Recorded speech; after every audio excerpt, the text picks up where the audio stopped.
வணக்கம் ஆனந்தி. சென்னை மட்டுமின்றி தமிழகம் முழுவதும் அவ்வப்போது நடு சாலையில் பொதுவாக பார்க்கப்பட்டால் 4 சக்கர வாகனங்கள் தீப்பற்றி எரிவது ஒரு தொடர்கதையாக வருகிறது.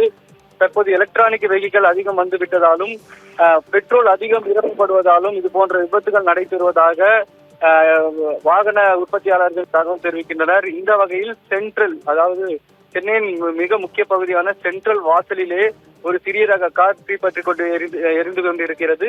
அதாவது பூந்தமல்லி நெடுஞ்சாலையில் பிராட்வே நோக்கி சென்று கொண்டிருந்த கார் சென்னை சென்ட்ரல் அருகே, சென்னை சென்ட்ரல் வாயிலே தீப்பற்றி எரிய தொடங்கியது. இதனால் அங்கு சிறிது நேரம் பரபரப்பு ஏற்பட்டது. இந்நிலையில் ஒரு 10 நிமிட இடைவெளிக்கு பிறகு தீயணைப்பு படையினர் வந்து உடனடியாக தீயை அணைத்தனர். இதில் இருந்த காரில் தீப்பற்றி எரிந்தவுடன் கார் ஓட்டுநர் உட்பட காரில் அனைவரும் விரைவாக வெளியேறியதால் உயிர் சேதம் எதுவும் ஏற்படவில்லை. இருந்தாலும் கார் முற்றிலும் எரிந்து எலும்பு கூடானது. இந்த சம்பவம் அந்த பகுதியில் ஒரு 10 நிமிடத்துக்கு மேலாக ஒரு பரபரப்பாக நிகழ்ந்தது.